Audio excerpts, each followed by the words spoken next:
Bom dia, tudo bem? A mensagem que Deus colocou para mim hoje, ela diz assim: nos momentos de necessidade é que podemos sentir que Deus está conosco, sobrenatural. Senhor, tende misericórdia de nós. Perdoa, Pai, todos os nossos pecados. Livra-nos de todo mal. Nos afasta de tudo aquilo que não vem de Ti.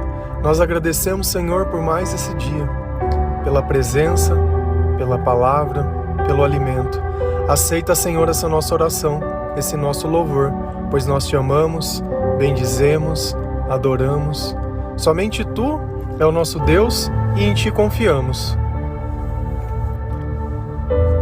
Sempre que Deus ele se move no nosso meio, algo que não é natural acontece. E nós precisamos entender o que é natural. Dentro dos nossos sentimentos, o amor, a felicidade, a paz, a paciência, o autocontrole, isso não é natural que nós possamos sentir. Nós só sentimos esses sentimentos quando o Espírito Santo está perto de nós. Então a presença de Deus, ela pode ser sentida. Por isso que é mais normal você estar triste que feliz, ansioso que calmo. É muito mais fácil você fracassar em uma meta que você coloca para sua vida do que todos os dias ter a disciplina para conseguir atingi-la. Não é uma questão apenas de vontade, mas é uma questão sobrenatural, que a presença de um Deus que não se pode ver, mas se pode sentir, dá características que nós não temos.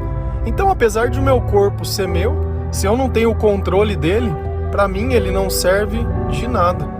E muitas vezes é assim que nós tratamos, sempre trabalhando de forma negativa. Nós sabemos que a comida em excesso, ela não faz bem, e nem gostamos do aspecto que nós ganhamos por isso.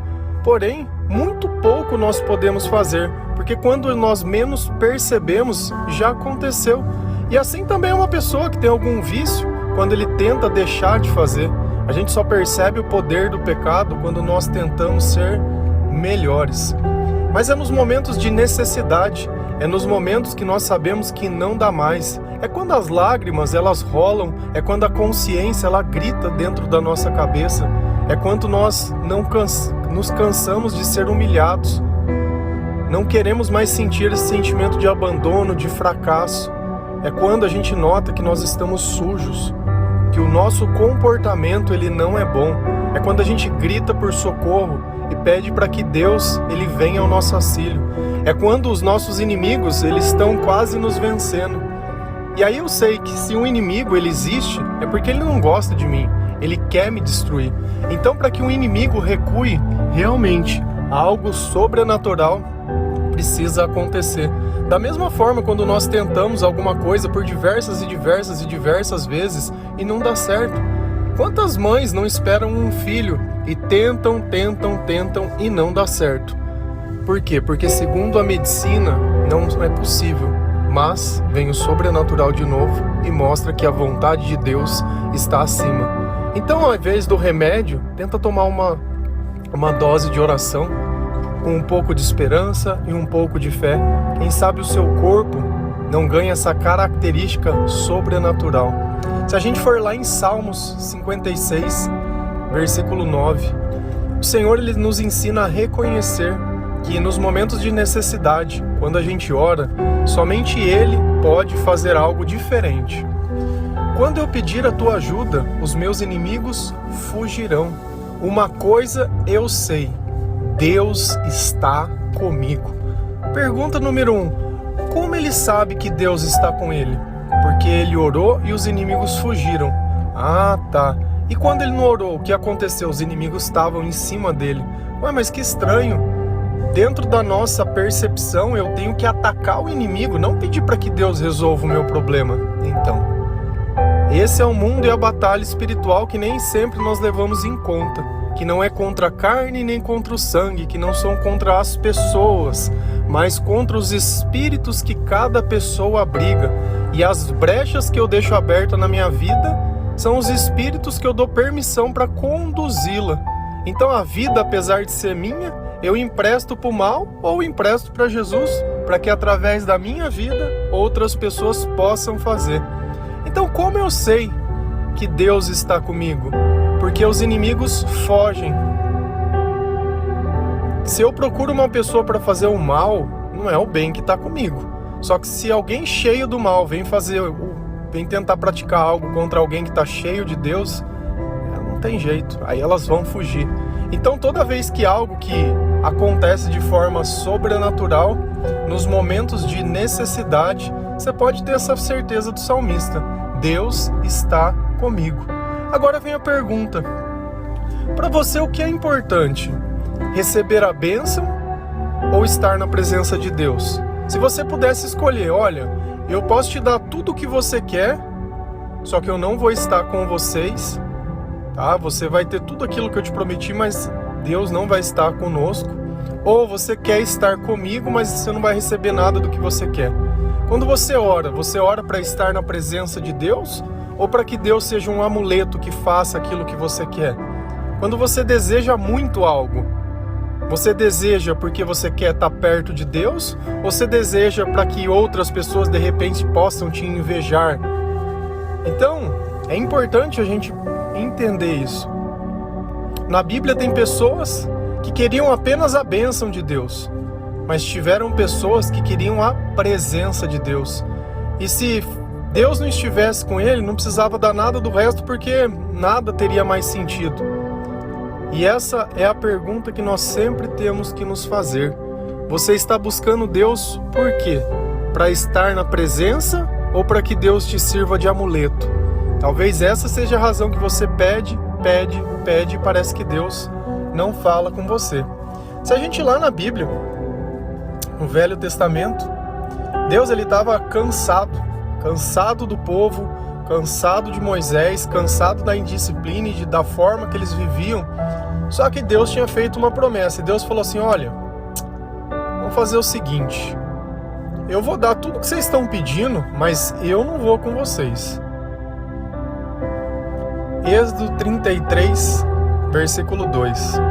Eu mandarei um anjo para guiar você e expulsarei os cananeus, os amorreus, os heteus, os perizeus, os heveus e os jebuseus. Não irão para uma terra boa, vocês irão para uma terra boa e rica, porém eu não irei, pois vocês são um povo teimoso e eu os poderia destruir no caminho. Olha quantos povos diferentes o Senhor ia fazer que eles vencessem. Ele ia mandar um anjo para garantir que isso pudesse acontecer. Esse lugar ia ser uma terra muito boa e muito rica, só que Deus disse: olha, eu não vou, porque o comportamento de vocês, a vontade que eu tenho é de destruir vocês. Eu não estou com vontade de abençoar. Porém, essa é a natureza de Deus. Quando Ele promete algo, Ele não muda, independente se você mudar depois da promessa. Só que Ele não vai estar no meio. E é isso que a gente sempre fala: olha, você quer fazer aquilo que você sabe que é errado? Tudo bem, Deus não vai estar com você. E aí vem a pergunta: o que é mais importante na nossa vida? Vencer ou estar na presença de Deus? Ainda que eles fossem para essas terras e conquistassem tudo, e depois da conquista, como vai ser essa vida? Você suportaria um dia sem a presença de Deus? Sem os sentimentos de Deus? E a gente disse tudo que é natural nosso e o que é sobrenatural. Então, entre vencer e ser feliz, entre você ter tudo, mas não ter a salvação, entre você estar no meio de muitas pessoas, mas não poder ser amado por ninguém, entre você ter muito dinheiro e não ter saúde, e aí? Qual dessas coisas é a mais importante? Qual dessas coisas você vai poder levar para o céu? Qual dessas coisas faz mais sentido para você?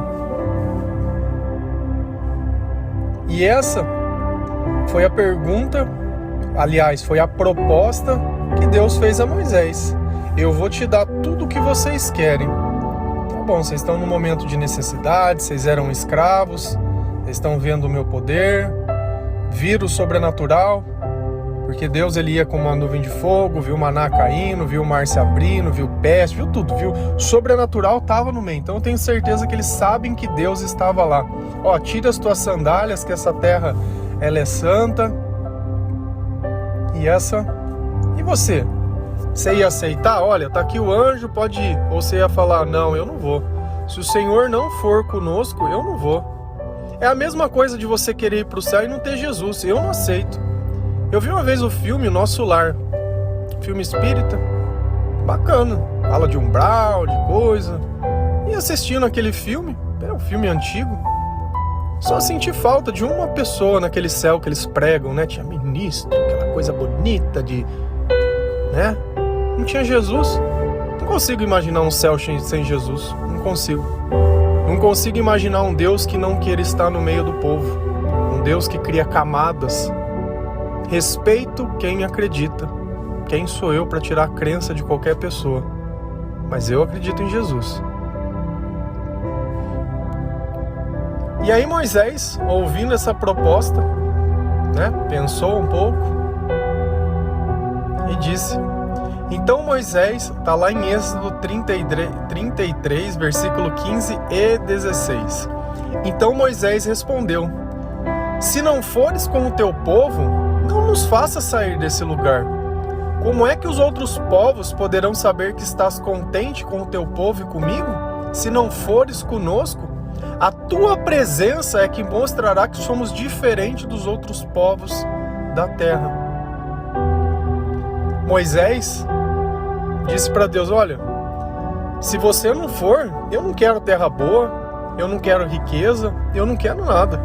Nada dessas coisas para mim tem valor se a tua presença não estiver no meio de nós. Se as pessoas e os outros povos olharem para a gente e não reconhecer a tua presença na nossa vida, qual que é o sentido de falar que a gente acredita?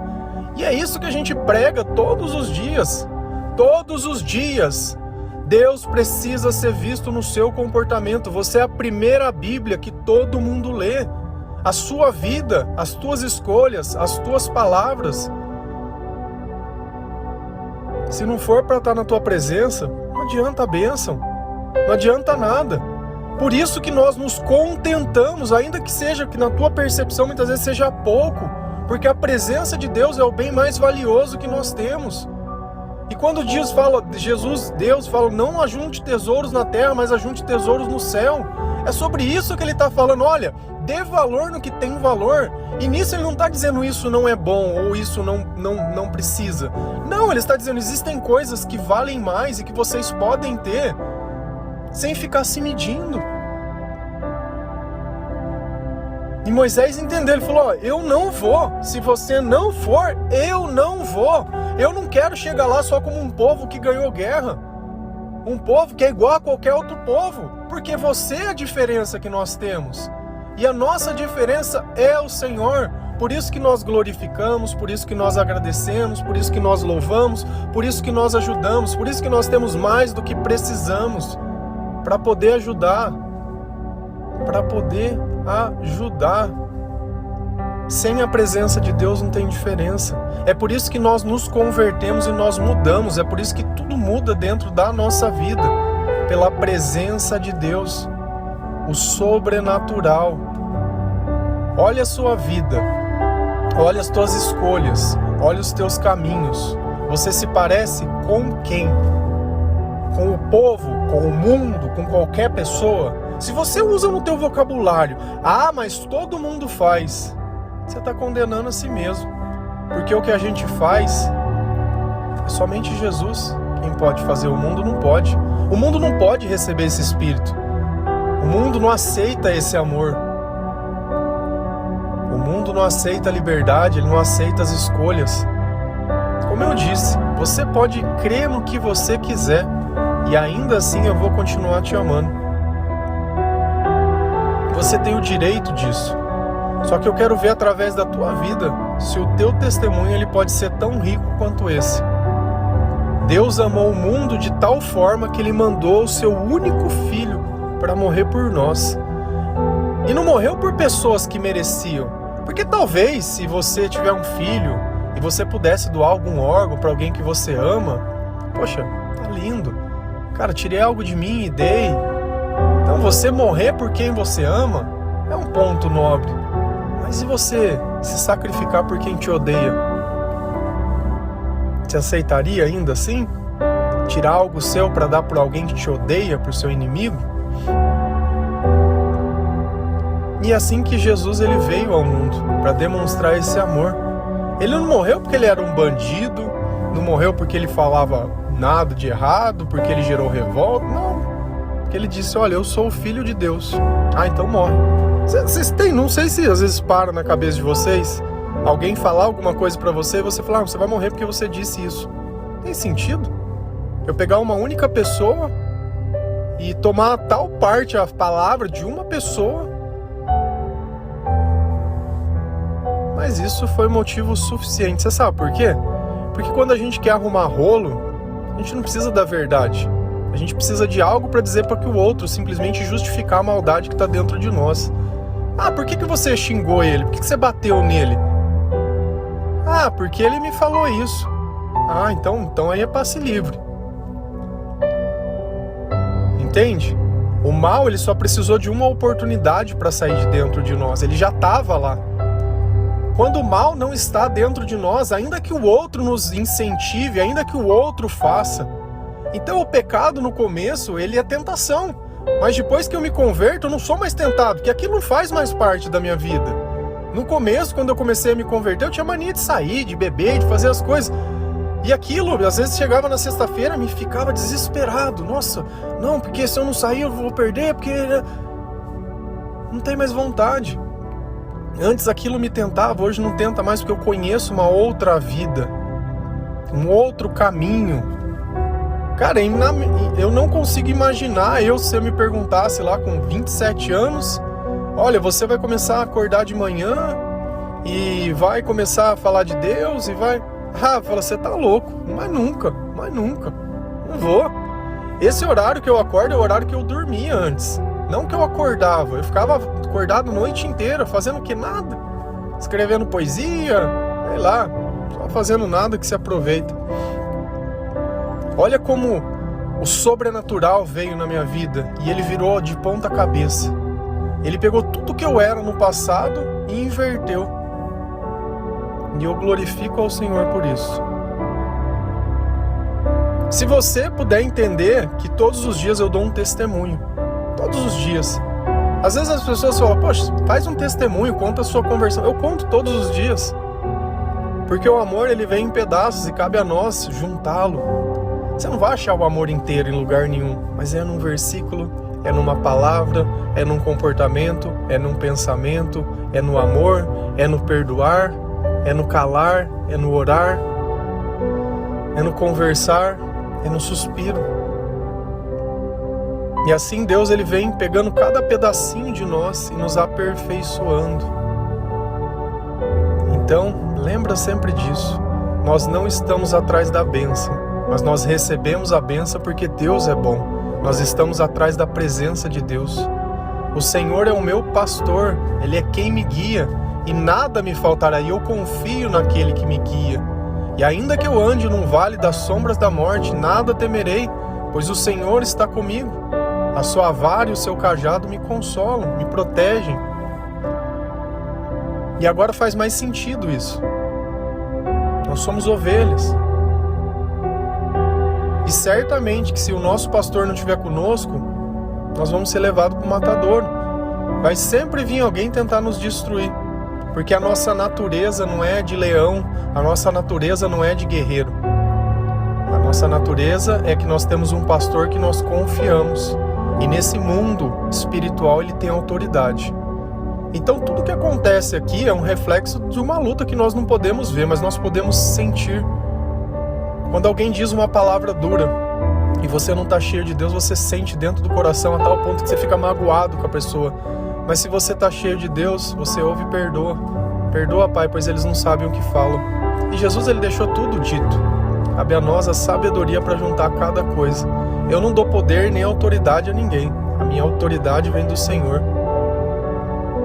Lembra sempre disso. Nos momentos de necessidade é que podemos sentir que Deus está conosco, porque o sobrenatural acontece na nossa vida. Amém? Que Deus abençoe cada um de vocês, que o Senhor participe da sua vida, da sua casa, que nos momentos de necessidade, ao invés de procurar alguém para desabafar, procure alguém para orar, que nos momentos de felicidade, você se continue no caminho, buscando a palavra, fazendo leitura, louvando ao Senhor, agradecendo, entregando a tua vida, buscando o que é bom, revendo os seus caminhos, os seus amigos e tudo aquilo que você tem feito. Ainda que a necessidade chegue, quando Deus está conosco, tudo vai bem. Tudo vai bem. Amém? Que Deus abençoe cada um de vocês. Feliz a nação, cujo Deus é o Senhor. Um bom dia.